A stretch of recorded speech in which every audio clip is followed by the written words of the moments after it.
দিলাম, এই ময়দান থেকে ওপেন চ্যালেঞ্জ, গোটা নেত্রকোনার যত হিন্দু আছে, ব্রাহ্মণ পণ্ডিত ইসকন যা আছে, সবাইকে আমি চ্যালেঞ্জ করলাম।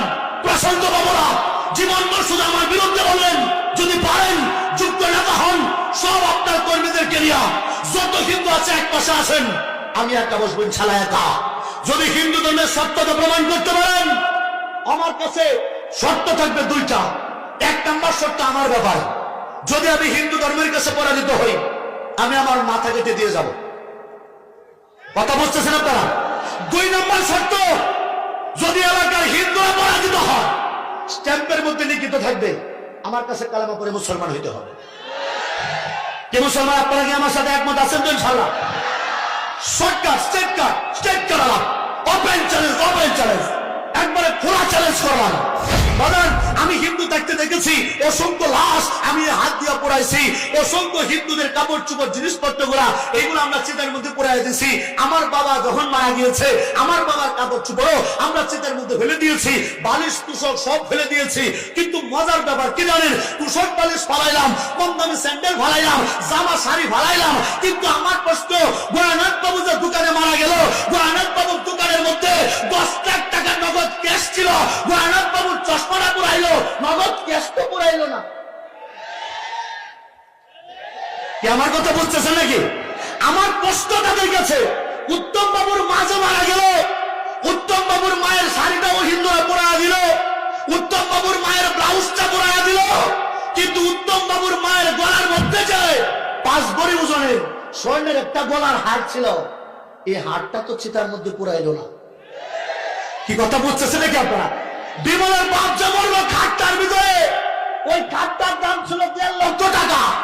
বিমলের বাবার রং এটা পুরাইলা, ওইটা কম দামি। বিমলের বাপ যে খাটটার মধ্যে মারা গেল, খাটটা তো পুরাইলা না, কেন পুরাইবা?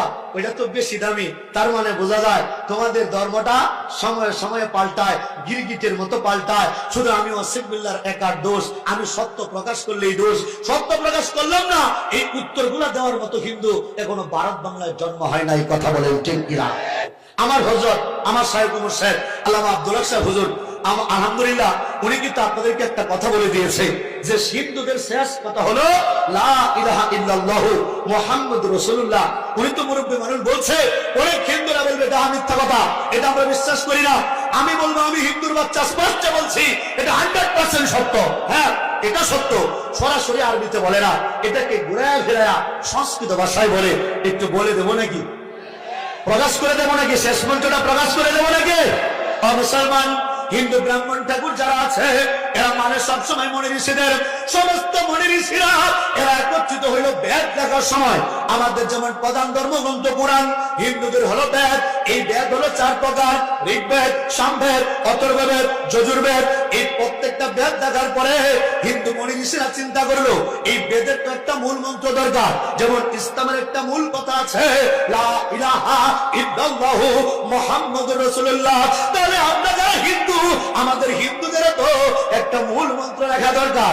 এই মূল মন্ত্র ব্রাহ্মণ ঠাকুর লেখার জন্য মনি ঋষিরা হিমালয় পর্বতে গিয়া ধ্যানমগ্ন হইল, গবেষণা করতে লাগলো, বিভিন্ন নবী রাসূলদের কাছে ঘুরতে লাগলো। ঘুরতে ঘুরতে ঘুরতে ঘুরতে হিন্দুদের আসল মঞ্চটা তারা পাইল। কিন্তু মজার ব্যাপার হইল, এই আসল মঞ্চটা এটা যদি সরাসরি বলে দেয়, একটা হিন্দু আর হিন্দু থাকে না, হিন্দু থাকে না। বলতে পারেন কেন? এটা শুনলেই বুঝবেন। ব্রাহ্মণ মনি ঋষি কি করলো? হিমালয় পর্বত থেকে নামলো, সবার চেয়ে বড় মনি, সবচেয়ে বড় যে ঋষি, ওই ঋষি ভাই করলো কি, উনি একটা উঁচা টিলার মধ্যে উঠলো। উঁচা টিলার মধ্যে উঠে সমস্ত হিন্দুদেরকে, বড় বড় পণ্ডিতদেরকে ডাক দিল গোপন বৈঠক। উনি চিৎকার করে গোপন বৈঠকে বলতেছে লা। কি বলতেছে? লা। এই কথা শুনে অন্য ঋষিরা বলে, এই লা মানে? বলে লা মানে নাই, লা মানে নাই। অন্য ঋষিরা জিজ্ঞেস করে কি নাই? বলে ইলাহা। বলে অন্য কোন উপাস্য নাই। বলে কিসের উপাস্য নাই? বলে লা ইলাহা লা ইলাহা পরম পদম, অর্থাৎ পরম পদের মতো অন্য কোন উপাস্য নাই। বলে তাইলে আছে কেনা? বলতেছে ইল্লা ইলাহা, আছে শুধু আল্লাহ। জোরে বলেন আল্লাহু আকবার। হিন্দুদের মন্ত্রের মধ্যে স্পষ্ট বলা, ওই নেত্রকোনার হিন্দু ভাইয়েরা 16টা বছর যাবৎ আমি অসিক বিল্লাহ কালেমার দাওয়াত দেই বলে নেত্রকোনার হিন্দু ভাইয়েরা আমার নামে কত নালিশ করলা, পুলিশের কাছে কত কমপ্লেন করলা, ভারতের কাছে কত বিচার দিলা। আমি বলি কমপ্লেন করার দিন শেষ, প্রশাসন ভাইরা উপস্থিত থাকবে, আসেন আমরা লাইভে বসি, গোটা এলাকার নেত্রকোনার যত হিন্দু আছে ওদেরকে এক পাশে বসায় দেন। সবচেয়ে বড় প্রোগ্রাম হয় মইনপুর এলাকায়, মইনপুরের মাঠটা অনেক বড়, মইনপুর মাঠের মধ্যে গোটা নেত্রকোনার হিন্দুরা এক পাশে থাকবে। আমি হুজুরদের দোয়া নিয়া, আপনাদের দোয়া নিয়া একা বসবো ইনশাআল্লাহ, একা। আমি চ্যালেঞ্জ করলাম, এই ময়দান থেকে ওপেন চ্যালেঞ্জ, গোটা নেত্রকোনার যত হিন্দু আছে, ব্রাহ্মণ পণ্ডিত ইসকন যা আছে সবাইকে আমি চ্যালেঞ্জ করলাম, প্রশান্ত বাবুরা জীবন শুধু আমার বিরুদ্ধে বললেন, যদি পারেন যুক্ত নেতা হন, সব আপনার কর্মীদেরকে নিয়ে যত হিন্দু আছে এক পাশে আসেন, আমি একটা বসবো ইনশাআল্লাহ একা। যদি হিন্দু ধর্মের সত্যতা প্রমাণ করতে পারেন, আমার কাছে শর্ত থাকবে দুইটা। এক নম্বর শর্ত আমার ব্যাপার, যদি আমি হিন্দু ধর্মের কাছে পরাজিত হই, আমি আমার মাথা কেটে দিয়ে যাব। কথা বুঝতেছেন আপনারা? 2 নম্বর শর্ত, যদি এলাকার হিন্দুরা পরাজিত হয়, স্ট্যাম্পের মধ্যে লিখিত থাকবে আমার কাছে কালেমা পড়ে মুসলমান হইতে হবে। কে মুসলমান? আপনারা কি আমার সাথে একমত আছেন তো? ইনশাআল্লাহ। শর্টকাট, স্ট্রেট কালাম, ওপেন চ্যালেঞ্জ, একবারে খোলা চ্যালেঞ্জ করলাম। 2টা শর্ত। 1 নম্বর, যদি আমি আসিফ বিল্লাহ হিন্দু ধর্মের কাছে পরাজিত হই, আমার মাথা কেটে দিয়ে যাবো ইনশাআল্লাহ। 2 নম্বর, যদি তারা পরাজিত হয়, তাহলে স্ট্যাম্পে লিখিত দিয়া কালেমা পড়ে মুসলমান হইতে হবে। কি কথা বলেন ঠিক কিনা? ব্রাহ্মণ ঠাকুররা, মুনি ঋষিরা যখন বলল লা ইলাহা হরতি পাপম, পাপ মুক্ত করার মতো কেউ নাই। অন্য ঠাকুররা বলে দুর্গা সর্বনাশ, আছে কে? ওই ঠাকুর বলে ইল্লো ইলহা, আছে শুধু বলে আল্লাহ আছে বলে, তাহলে আমাদের ঠিকানা কি? আল্লাহ তো বুঝলাম কোন তরিকায় চলতে হবে, বলতেছে জন্ম বৈকুণ্ঠং অপরিণতি তজপিনা মুহাম্মাদম। পুরা মন্ত্র হলো এই, লা ইলাহা হরতি পাপম ইল্লো ইলহা পরম পদম জন্ম বৈকুণ্ঠং অপরিণতি তজপিনা মুহাম্মাদম।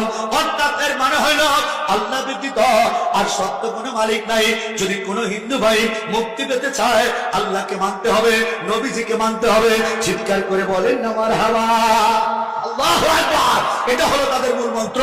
এটা কিন্তু বলে কালেমা লা ইলাহা ইল্লাল্লাহু মুহাম্মাদুর রাসূলুল্লাহ, এটাই মূল মন্ত্র। মুসলমান এটা মরার আগে কানাকানি বলে, এটা যদি পাঠ করার পরে কোন হিন্দু যদি না মরে, এই হিন্দুকে আর কোনোদিন ঘরে তোলে না। এটা অনেকে আমাকে চ্যালেঞ্জ করে, হুজুর এটার প্রমাণ কি? এটার প্রমাণ আপনাদেরকে দেই। আচ্ছা, আমাদের পাশে 10 নং রৌহা ইউনিয়ন, রৌহা এই ইউনিয়নের এখানে কেউ আছেন? অনেকে আছে। আচ্ছা, আপনাদের একটা গ্রাম আছে না শিমুলকান্দি চরপাড়া? আচ্ছা মাশাআল্লাহ, শিমুলকান্দি চরপাড়া এলাকার একটা লোক ভিক্ষা করতো, সাধু নাম, মুরব্বীরা নাম শুনছেন? সাধু নামের একটা লোক ভিক্ষা করতো না? আচ্ছা, এই লোক তো হিন্দু ছিল, এই লোকের বউ ছিল, বাচ্চা ছিল, সব ছিল, কিন্তু শিমুলকান্দির মানুষ, আপনারা তো লোকটা চিনতে পারছেন, মুরব্বীরা তো চিনতে পারছেন, এই লোকটার কাহিনীটা তো জানেন না। অজান, এই লোকটা যখন অসুস্থ অবস্থা, মৃত্যু পথযাত্রী, তখন হিন্দু ব্রাহ্মণ ঠাকুররা গিয়া সাধুর কানে কানে পড়েছিল লা ইলাহা হরতি পাপম ইল্লো ইলহা পরম পদম জন্ম বৈকুণ্ঠং অপরিণতি তর্জপিনা মুহাম্মাদম। এই মন্ত্র ভরার ঘরে এই সাধু বেটা না মারা গিয়া সাধু তাজা হয়ে গেছিল। কি হয়েছিল? সাধু তাজা হয়ে গিয়েছিল। আর তাজা হওয়ার কারণে হিন্দুরা এই সাধুরে আর জীবনে গড়ে তুলছে না। সাধুর কাহিনী অনেকে জানেন না বলেন। এই সাধুরা মনে করতো মানুষের বাড়ি থেকে পান্তা ভাত নিত, পান্তা ভাত নিয়ে জঙ্গলের মধ্যে রাখতো, খাওয়ার সময় ডাকনা তুলতো, গরম ভাতের ধোঁয়া উঠতো। জোরে বলেন আল্লাহু আকবার। অর্থাৎ এই সাধু মূলত মুসলমান হয়ে গিয়েছিল, যে কারণে হিন্দুরা আর কোনোদিন তারে গড়ে তোলে নাই। যাই হোক, সত্য বিষয়গুলা আল্লাহ রাব্বুল আলামিন হিন্দু ভাইদের বোঝার তৌফিক দান করেন। সকলে বলেন আমিন।